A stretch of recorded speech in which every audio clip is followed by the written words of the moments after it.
Welcome to the Deep Dive. We sift through stacks of sources, articles, dedicated to research, all to pull out the nuggets of knowledge and insight you need. Our mission: get you informed quickly, maybe surprise you, and hopefully keep you hooked. Today we're plunging into a truly remarkable story, profoundly human.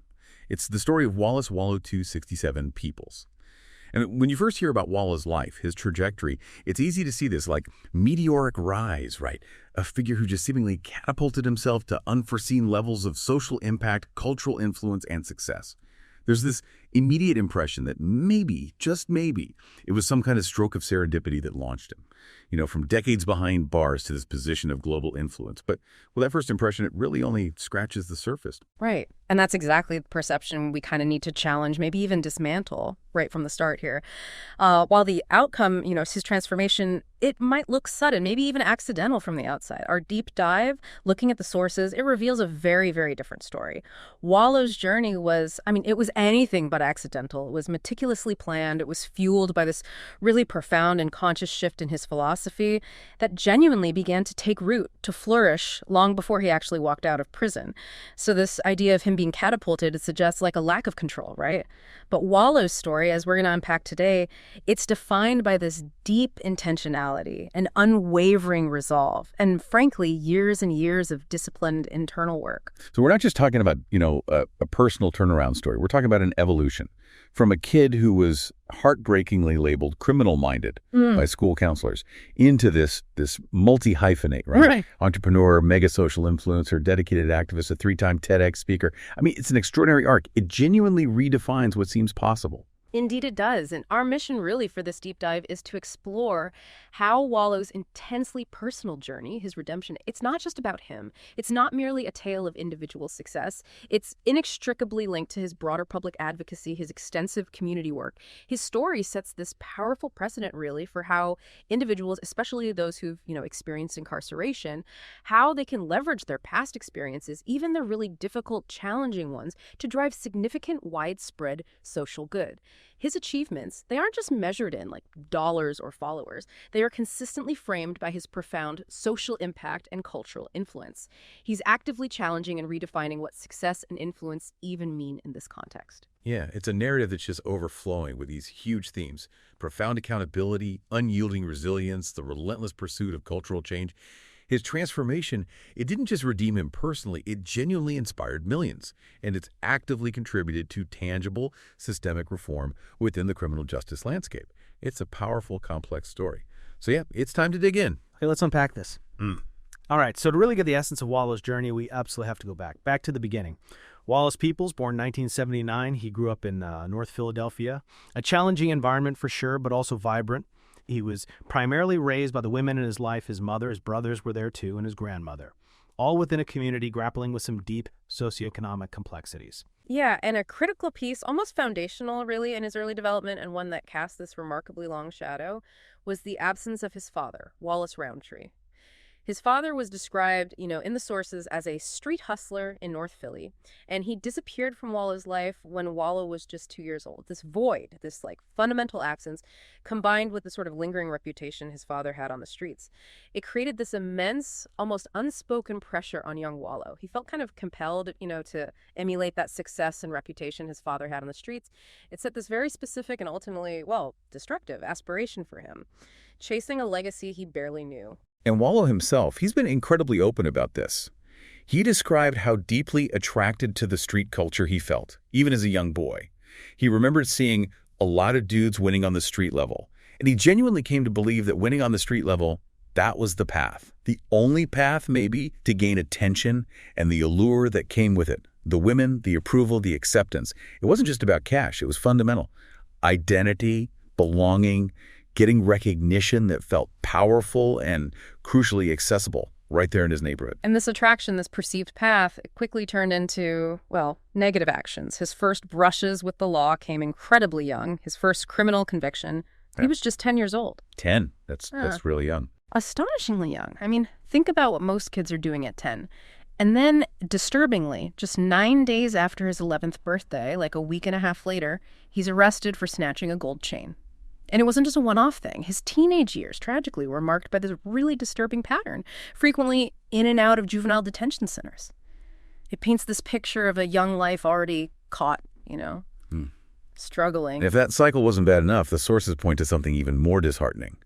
School psychologists, counselors, instead of providing support, guidance he obviously needed, they compounded it. They labeled him criminal-minded. Ugh, that label, it's so incredibly problematic and really shines a light on a broader, deeply entrenched systemic issue, right? In our schools, in our justice system. When authority figures brand a young person like that, criminal-minded, at such a formative age, it can inadvertently, maybe inevitably, contribute to this powerful, dangerous, self-fulfilling prophecy. It basically creates this negative identity, the script for the kid. Makes it significantly harder for someone like Wallo to even imagine, let alone pursue, a different path. And this pattern, it's particularly devastating in marginalized communities like North Philly, right? Historically struggling with concentrated poverty, underinvestment, systemic racism. In those places, early interventions too often end up criminalizing, stigmatizing vulnerable youth, pushing them further into the system, rather than offering real rehabilitation, support, or pathways to legitimate success. It's a label that sticks, a heavy weight. And the painful reality, almost unbelievable, of these generational cycles. It really hit home for Wallo, personally. He talks about sharing a prison cell, first with his own father, and then later with his brother. Yeah. I mean, it's just such a stark, visceral illustration of the cycle he was trapped in. Yeah, that direct lived experience, sharing a cell with his own family, watching them caught in the same unforgiving system. It gave Wallo this profound emotional weight. It wasn't just some abstract concept, the system. It was deeply personal, heartbreaking reality. Well, and that experience, it absolutely solidified his resolve. It transformed what could have been, paralyzing personal tragedy into this powerful, unwavering catalyst for advocacy. He saw it as a deeply ingrained family pattern, a cycle of despair, incarceration that he became fiercely determined to break. It wasn't just about his own life anymore, his own freedom.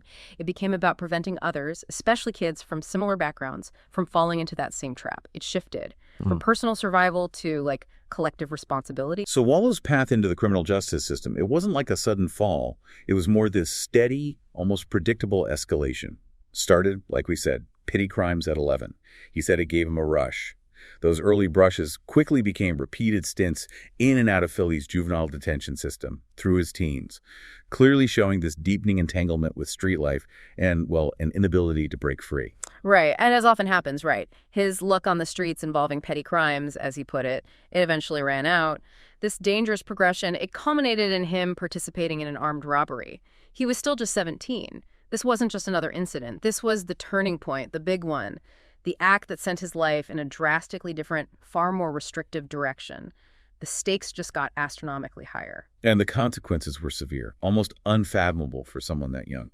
Arrested, convicted in 1997, he gets this daunting sentence, 19 to 52 years. He spent his 18th birthday locked up. A stark symbol of how his youth was just consumed by the consequences, by the unforgiving system. And here's a really critical detail, one that truly underscores the broader systemic failures we often, overlook. After an initial, brief, early release into a halfway house, Wallo was arrested again for armed robbery and sentenced to 27 years in prison, all within less than a year of getting out. Wow, less than a year. Yeah. This immediate, rapid return, it isn't just a footnote. It highlights the immense, almost insurmountable difficulties formerly incarcerated individuals face. Society often provides incredibly limited support, pervasive stigma. It makes true reintegration incredibly challenging. Almost sets people up to fail, doesn't it? Recidivism, in this light, it's not solely about individual failure or lack of willpower. It's also a profound reflection of broader societal and institutional shortcomings. Halfway houses, in theory, they're supposed to help, right?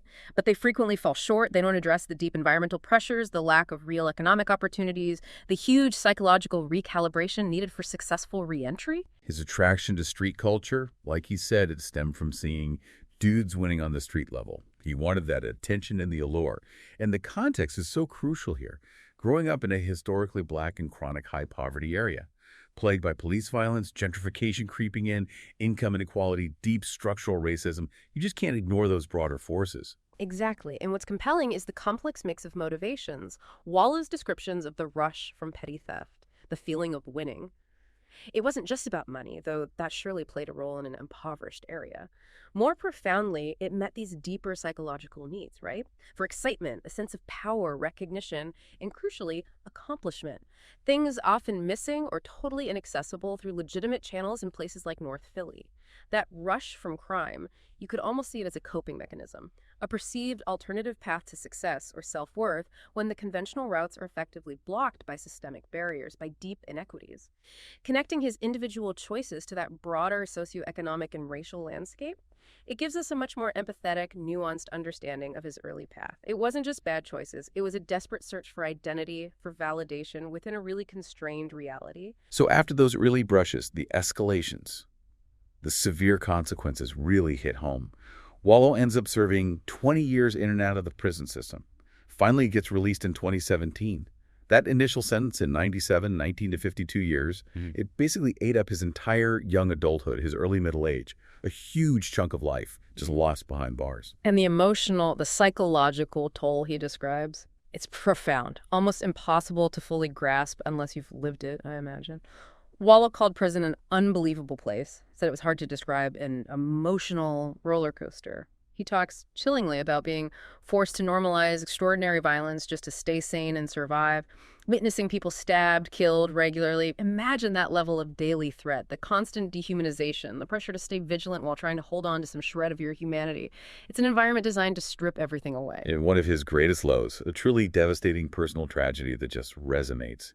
The loss of his brother while Wallo was locked up, a loss he couldn't grieve properly, couldn't process on the outside. But despite these crushing circumstances, these almost unbearable pressure, Wallo consciously, actively rejected what he calls a victim mindset, stated emphatically that perspective holds you back. This wasn't just physical endurance, stoicism. It was a deep psychological struggle, a fierce internal battle to preserve his humanity, his agency, his sense of self in that environment designed to strip it all away. His refusal to adopt that victim mentality, even amidst such a profound adversity, it suggests this nascent resilience, right? An internal fortitude, a level of self-awareness that would prove absolutely crucial for his later transformation. It set the stage for that intense internal reckoning and eventual rebirth. He knew, somehow, that while his circumstances were imposed, his mindset was still his to control. And just to revisit that deeply personal, almost unbelievable reality we mentioned, sharing a prison cell, first with his father, then later with his brother, that experience etched in his memory just so vividly illustrated that devastating cycle of generational incarceration he later vowed he had to break. It transformed what could have been paralyzing personal tragedy into this powerful, motivating catalyst for broader advocacy, a promise to himself, to his community. And connecting this to the bigger picture, the ongoing impact of the system is starkly clear. Wallo is still on parole until 2048. 2048, that's decades from now. Right. It's not just a minor detail. This legal tether, it highlights how the system's control persists, often for decades, long after physical imprisonment ends. It's a constant daily reminder of the long shadow cast by his past, the enduring nature of criminal justice involvement. But here's the surprising twist, maybe. Instead of being a deterrent, a burden slowing him down, this ongoing connection seems to give him this unique credibility, this deep, visceral understanding of the challenges others face navigating the system. It fuels his commitment to criminal justice reform, allows him to speak with a level of authority, authenticity, lived experience that few others can possibly match. He's still walking the path, in a way, just in a completely different direction now. Okay, here's where it gets really captivating. And, frankly, changes the whole narrative of his story. Wallo's 2 decades behind bars, rather than just breaking him, remarkably became this period of profound internal transformation, a crucible for a whole new philosophy. He came to this critical understanding that his previous actions were based on being armed with the wrong intentions, that his past stems from a fundamental lack of guidance and proper mindset. This wasn't just realizing something. It was like a seismic shift in his whole worldview. Exactly. What really stands out is how he talks about this as a deep internal reckoning, not just a fleeting moment of regret. This realization pushed him to fully, unequivocally accept responsibility for his own actions, confronting the choices that put him there with unflinching honesty. And with this new clarity, he made this ironclad vow to arm himself with only good intentions upon his release. This wasn't just remorse. It was a fundamental cognitive reframing, a proactive, deliberate reevaluation of his entire identity, his purpose, his future path. He was basically actively rebuilding his internal framework, brick by brick, while still locked up. And a cornerstone of this transformation was a practice he developed. He called it the Book of Life. Wallo didn't just do his time. He became this avid reader, a relentless learner inside those prison walls. driven by this insatiable curiosity about the outside world and a fierce determination to understand how it worked. He truly turned his environment into an unconventional university. His practice was unique, incredibly systematic. He would literally interrogate new inmates coming in, asking them 1,000 questions about life outside of prison. He wasn't just making small talk, he was meticulously extracting knowledge, documented everything he learned, aspirations, nascent business ideas, a detailed blueprint for his future, all recorded in this cherished notebook, his book of life. This proactive, self-directed learning in such a restrictive place, it counters that typical narrative of incarceration as just destructive. He turned it into a space for profound personal and strategic development. Imagine the discipline, right? Maintaining that level of focused inquiry, documentation, day after day, year after year. And maybe one of the most surprising, almost ingenious sources of his business acumen came from studying marketing through TV commercials. It sounds almost unbelievable. It's compelling how he did it. Wallo spent countless hours not just passing time, but deliberately watching TV commercials, constantly flipping channels, engaging his mind, trying to understand the mechanics of advertising. He vividly recalled watching a McDonald's commercial and having this profound aha moment. He realized, my Big Mac never looked like that. Boom. I started to understand marketing and my mind opened up. Wow. Yeah. Led to the realization that everything is marketed to us, whether it's by friends or family, not just products. He also drew inspiration from seemingly random sources, like Anthony Bourdain. Bourdain's travel shows, he said, showed me the world was bigger than my neighborhood. Those explorations of different cultures, cuisines, they provided this window into possibilities far beyond the prison walls, beyond the streets he knew, expanded his mental landscape, inspire him to pursue a life of broader experiences, influence. It's an incredible testament, really, to how a curious mind finds education anywhere. And what really highlights his remarkable foresight is this. Towards the very end of his sentence, he even started laying the groundwork for an online community. Whenever he could get access to a smartphone, he'd post impactful content, literally building the foundation for his future empire while still inside. Thinking 3 steps ahead, defying the limitations. So February 2017, the day he finally arrives, Wallo's physical release from prison. And paradoxically, after gaining freedom after 2 decades, he described that day as the scariest day of his life. That counterintuitive feeling is incredibly insightful. Often misunderstood, right? For someone regaining freedom after 2 decades in that highly structured, oppressive environment, you'd expect pure joy. But Wallo's description, it underscores the immense pressure, the profound uncertainty, the overwhelming nature of that transition, going from a world where every minute is scheduled, every decision made for you, to a world of seemingly endless choices, unknown challenges, persistent stigma. It can be profoundly overwhelming, terrifying even. It highlights the critical, often neglected need for robust re-entry support systems. Because without them, that hard-won freedom can feel less like liberation, more like being dropped into a terrifying void. The familiar rules just don't apply anymore. But despite that apprehension, that fear, he didn't hesitate. Moved right back to Philly. And critically, immediately committed himself to entrepreneurialism.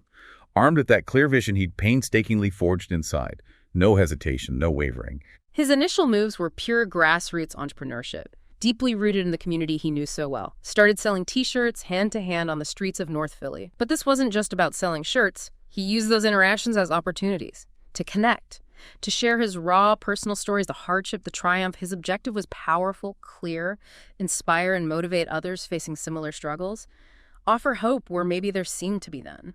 This direct, authentic interaction that laid the real foundation for his broader influence, built not on abstract ideas, but on genuine human connection, shared experience. He was building a brand of hope, really, one T-shirt at a time. And then, almost explosively, the digital acceleration happened. A pivotal, arguably revolutionary part of his journey was his strategic, immediate embrace of social media. His raw, viral, motivational content just resonated instantly, struck a deep chord with millions. The numbers are truly striking, speak volumes about his immediate impact. He got over 60,000 Instagram followers on his first day of freedom. Day one, 60,000. Day one. And within an astonishing 150 days, just 5 months, that number solidified and just kept climbing astronomically. Clearly shows the powerful, almost instantaneous impact of his authentic voice, his compelling message. This rapid digital rise was absolutely not accidental. It was a direct result of his strategic brand building, his sophisticated understanding of marketing, cultivated so meticulously inside prison, this genuine self-expression born of lived experience, deep reflection. It proved authenticity itself can be this powerful, incredibly successful brand. Within a year of his release, he'd gone from incarceration to inspiring media mogul, a testament to his foresight, his unwavering dedication. Wallo, through all this, lives by this unwavering philosophy, right? A strict moral code forged in that intense fire of his past. Adopted this strict code, no excuses, no deflection. Firmly believing, stating eloquently, that accountability is where transformation starts. Powerful, direct message. And he articulates this truly profound, actionable concept. Energy doesn't have to change, the direction does. This isn't about suppressing his innate drive, his force. It's about consciously, deliberately redirecting that intense energy, that raw drive that once fueled his street involvement, towards building his burgeoning empire of positive influence. He recognized the inherent power within himself and simply chose to channel it differently. It's a transformative idea. Suggests our fundamental drives can be harnessed for entirely new, constructive purposes, turning past liabilities into future assets. Wallace's professional comeback, it's been nothing short of remarkable. Testament to his drive, his vision, a cornerstone. The incredibly popular, highly rated podcast, $1 Million Worth of Game, co-hosted with his cousin, the legendary Philly rapper Gilly Day Kid, launched in 2019, quickly became this cultural touchstone. Yeah, the success of $1 Million Worth of Game was immediate, substantial, far exceeded typical podcast growth. Within just 6 months of launching, Wallo and Gilly secured this lucrative multi-year deal with Barstool Sports, a major player in digital media, solidified their position in that rapidly expanding podcast world. That's an astonishing trajectory for a show that quickly became more than just a podcast. It became a cultural phenomenon, connecting with audiences everywhere because of its authentic, unfiltered dialogue. And beyond the podcast, his social media presence is just massive. Cements his status as this true digital force. Wallo's widely recognized. Mega influencer, market disruptor, global inspiration. His platforms collectively generate over 21 million social media impressions weekly. His Instagram alone boasts an astonishing 2.6 million followers. That's just an unparalleled reach for his message of redemption, of accountability. His influence, though, it extends far beyond just digital media. September 2024, Wallo adds author to his already impressive list, publishes his debut memoir, Armed with Good Intentions, and the impact was immediate. Achieved significant critical commercial success, became an instant New York Times bestseller. This move into traditional publishing further solidified his standing as this multifaceted voice of influence. And his impact stretches even further, beyond media, literature. He's a highly sought-after keynote speaker, a deeply committed activist, 3-time TEDx speaker, regularly invited to deliver his powerful message at major businesses, prestigious universities across the country, Penn State, Maryland, St. John's, Yale, numerous conferences. His story just resonates universally. His commitment to tangible social change is incredibly evident, multifaceted.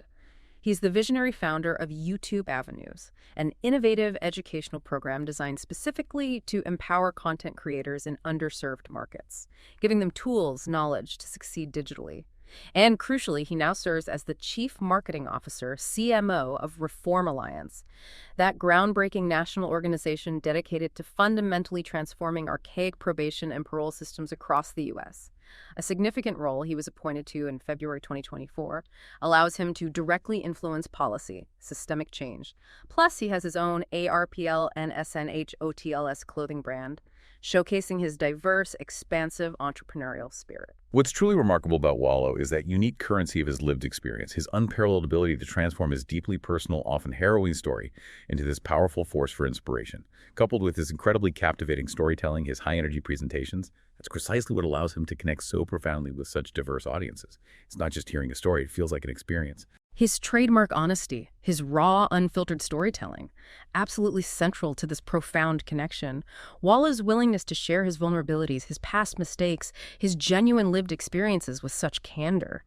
It's proven to be an incredibly powerful tool for influence. It allows him to bridge divides, resonate across various societal strata, from young students struggling with identity in tough communities to seasoned corporate executives. His journey powerfully shows that authenticity, when coupled with a clear, compelling, genuinely transformative message, it can transcend background, circumstance, foster genuine impact, transform the narrative of formerly incarcerated individuals from perceived liabilities into valuable societal assets. Wallo's meticulously crafted legacy is deeply rooted in transformation, accountability, profound commitment to social impact.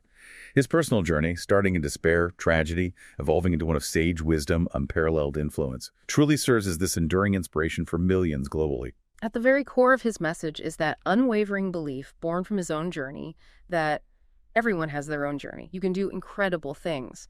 He consistently champions the values of radical accountability, profound self-belief, relentless perseverance, encouraging individuals to confront their past directly, actively shape their futures with intention.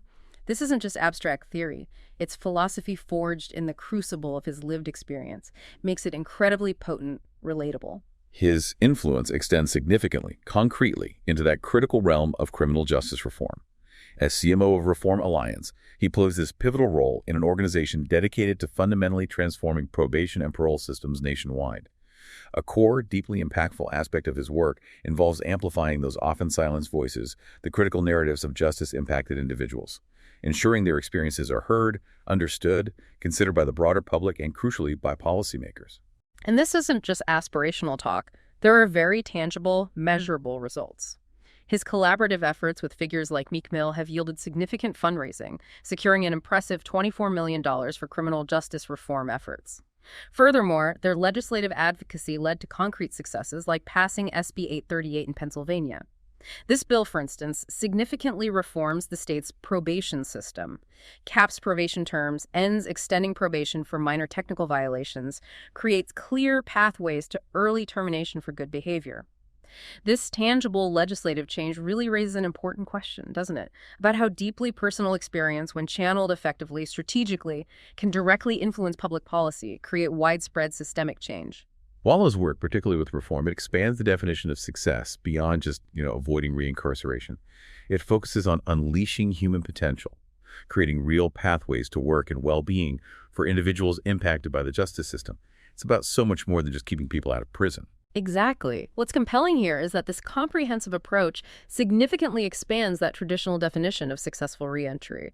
It emphasizes active, meaningful contribution to society, profound personal flourishing, rather than just measuring recidivism rates. It's about actively transforming the narrative. Formerly incarcerated individuals seen not as liabilities, but as valuable, contributing assets within their communities. This broader perspective on rehabilitation, integration, prioritizing holistic well-being, societal engagement. It's a key component of his evolving legacy, moving the conversation far beyond simple statistics. And his broad community reach extends even further, touches lives directly, serves as a cultural advisor for YouTube, shows his deep understanding of contemporary culture, digital media, founder of YouTube Avenues, that educational program empowering creators in underserved markets, giving them skills, resources to thrive digitally, and his direct, hands-on community action, feeding the homeless, supporting families in need in his old neighborhood. The sheer power of his authenticity just cannot be overstated. His trademark honesty, his raw, unfiltered storytelling, absolutely central to his ability to connect with such incredibly diverse audiences. Wallo's unwavering willingness to share his vulnerabilities, his profound mistakes, his genuine lived experiences, it's proven to be this unparalleled tool for influence, allows him to bridge divides that often seem insurmountable, resonating with people from all walks of life, from those who've endured similar struggles to powerful corporate executives. This authenticity, this unvarnished truth, means his legacy is built not just on his impressive achievements, but on the profound connections he forges through his candid, courageous, inspiring communication. Wallo is truly renowned for his unfiltered wisdom, his powerful, often blunt, motivational messages. Let's really dig into some of his most impactful reflections, the core philosophies guiding his extraordinary life. Absolutely. His quotes offer these profound, often unvarnished insights into his journey, his unique worldview.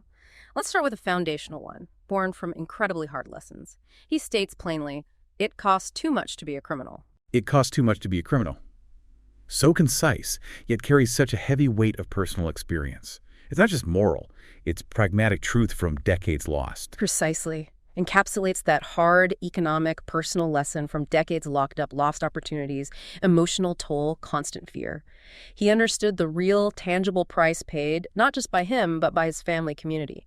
Speaks to the futility of that path. He also offers this visceral description of prison, calls it an unbelievable place, emotional roller coaster, profoundly hard to describe, vividly recounts the constant threat. You don't know what's going to happen every day. I've seen people get stabbed and killed. It's just a lot. That paints such a stark, terrifying picture, underscores the dehumanizing reality, forcing people to normalize extraordinary violence just to survive, like you said. How did he maintain any sense of self in that brutal landscape? Speaks to incredible mental fortitude. Leads directly to another core philosophy central to his transformation. Rejecting victimhood. He states, unequivocally, a victim mindset holds you back. That's powerful, challenging, especially from someone who endured so much. Yeah. Implies a conscious choice to transcend circumstance. What does that mindset really unlock for him? Agency. It unlocks agency. He recognized that while external forces constrained him, his internal narrative, his response to adversity, still within his control. By rejecting victimhood, he embraced accountability, which he sees as the start of all growth, shifting from why me to what now. And this proactive approach is beautifully shown by his Book of Life. He explained its origin. I would interrogate people who were new to prison. I would write all types of stuff down, the things I wanted to do, my business ideas. I just wanted to get home and better my life. Fascinating. So not just a journal, a strategic manual, a blueprint for a future that hadn't arrived yet. He truly turned a punitive environment into a learning institution by sheer will. Absolutely. Deliberate, self-guided development.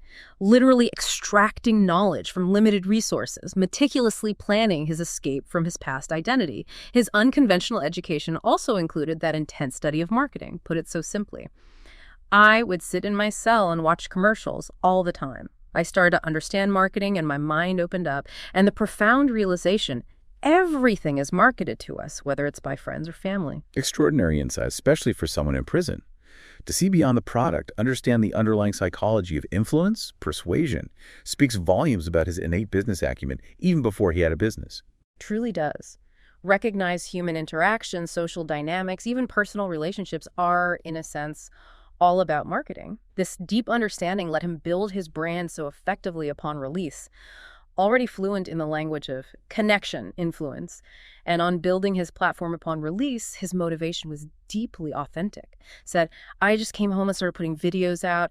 I knew people were going through stuff I just wanted to be the help that I needed when I was in prison. Aimed to push people every day with positivity. Beautiful distillation of his purpose. His own pain became fuel for his mission to uplift others. Not just self-improvement, communal healing. Exactly. Personal transformation inextricably linked to his desire to help others navigate similar struggles. Also offers that powerful universal message about potential. Everyone has their own journey. You can do incredible things. Simple, yet profoundly empowering. A message of hope, possibility, regardless of one's past. And on authenticity, emphasizes being true to oneself, a hallmark of his brand. I was always me. I was always down to do some goofy stunt. Whether you laugh at me, whether you laugh with me, it didn't matter to me. That vulnerability, that willingness to be unapologetically himself, undoubtedly a huge part of his appeal.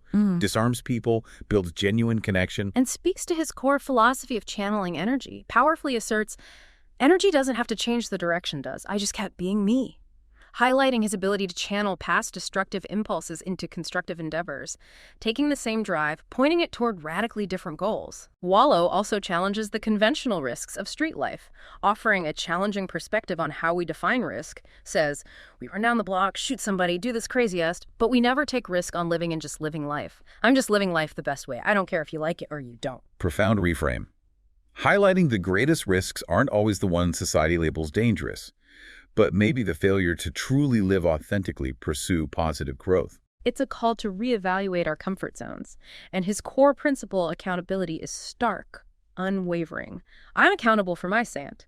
Because if you're not accountable, how are you going to grow from this sand? Because now you're lying to yourself. No room for self-deception there. That level of radical honesty with oneself likely enabled his entire transformation. Brutal but necessary foundation. It's the bedrock. And in a deeply personal reflection on forgiveness, especially regarding his brother's killer, he shares this heartbreaking yet powerful sentiment. I'm not built to kill nobody that looked like me. I hope that a person will grow from that and become somebody better, but I can't. I'm just not cut like that. Not condoning, choosing not to perpetuate cycles of violence. And on community violence, Wallo expresses this powerful desire to end internal conflict within the Black community. Challenges. When is ever going to start? When is the annihilation of Black people by Black people going to stop? It's up to us. We got to figure this out.